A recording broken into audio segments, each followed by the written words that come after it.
he feels vindicated by the approach which the government adopted. And the Prime Minister doesn't fail to stress the fact that this was not a problem which was a government problem. He says that it was a problem which came to the entire country, once in a century pandemic.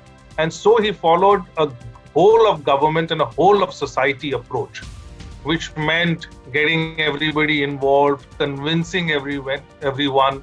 And he said in human history, he claims that something like this in such a short period of time, to create awareness among such a large population and to be able to execute a lockdown, he considers that an achievement.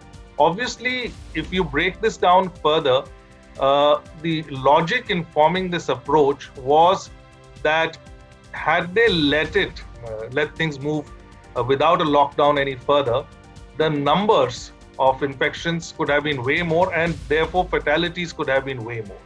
So looking at that data and estimates, I think the government, which he reveals in this interview, came to the conclusion to follow a preemptive approach.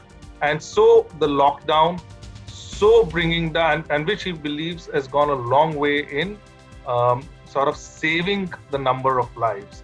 And that is reflected in your case to fatality ratio, in your deaths per million, and also the fact that you could unlock a lot of the economy subsequently.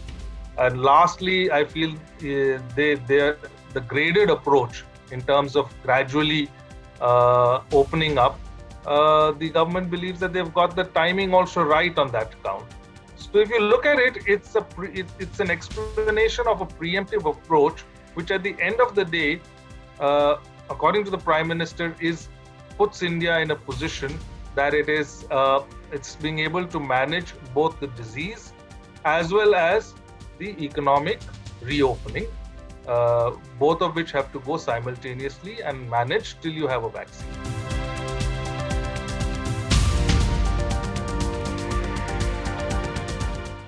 The first priority of the government was to reach to the vulnerable sections. So even though while we talk about stimulus and cash inflow, the objective of the government seemed to be to deliver money to vulnerable populations.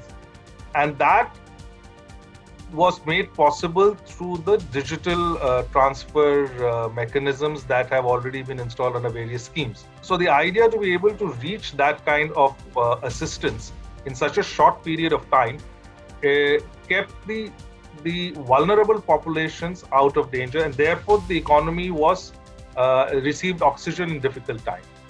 Going ahead also, I think there's a big sense of keeping the macroeconomic indicators in sight, not know that you're not exactly a very rich country.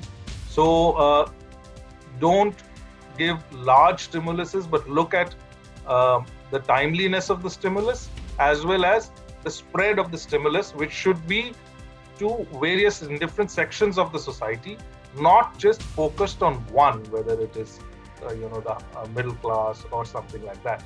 It needs to be spread out.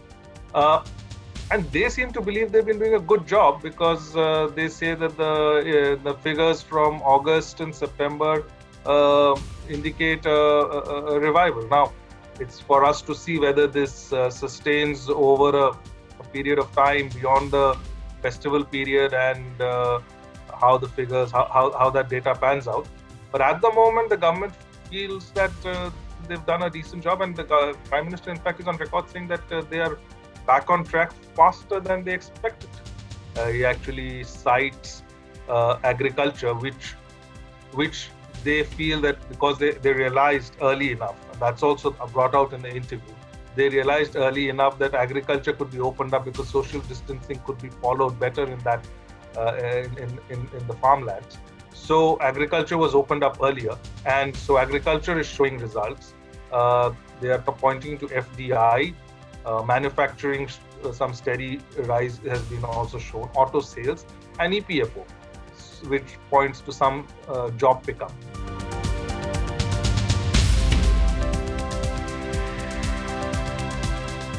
what the Prime Minister and his government seem to have embraced is the idea of how to turn this crisis into an opportunity. Because in India, often, when we saw it in the 90s, that is the crisis in which you can actually execute or do many of these reform initiatives. So latched on to that opportunity very clearly, but they present it as a way that it is a continuation, which has been happening since the first term. And these reforms, particularly the farm and labor reforms, are meant to attract investments into these sectors, and particularly in both manufacturing and farm. And as he says in the interview, a signal that whatever New India is market believes in market forces. So this is an important signal going out, and a big bet, because India cannot sort of buy its way out of this pandemic and the impact of it. The big bet seems to be on reforms and opening up and on building capabilities to integrate in supply chains, global supply chains. In fact, there's a point where he mentions that there will be a new world order, just like after World War II, after COVID-19, we'll have a new world order. And in that new world order, India will ride the bus of manufacturing, becoming a manufacturing hub and integrating in global supply chains. So that's where these reforms are headed, sort of positioning India to take advantage of a new global sort of economic milieu, which I think is on the horizon if we were to listen to the government.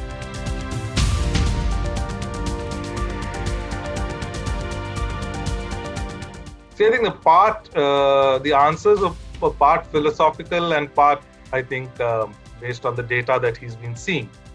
The philosophical side being that he wants to see the optimistic side of the picture, and he believes the pulse of the people is still being optimistic, and so therefore the target, though aspirational, is achievable.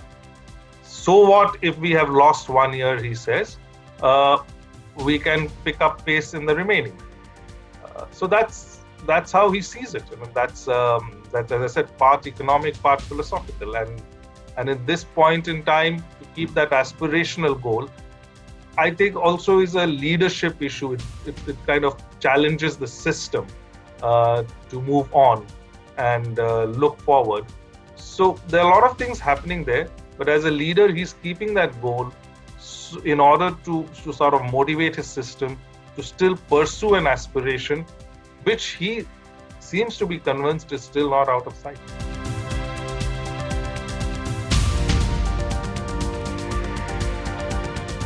I think the Prime Minister came across very confident about the handling of COVID, reassured that whatever is in store, because we don't know, as we can't predict the way the pandemic moves, reassured by the fact that that India now has the capacities to deal with it on the healthcare side, and also that if things go at the way they are, should be able to see an economic revival in due course. So he seemed very confident and optimistic, and also the fact that why the criticism doesn't actually pay attention to these aspects, rather than looking at lockdown as just a question of preventing COVID. It also helped actually develop capacities to deal with COVID, slow down the spread of the pandemic,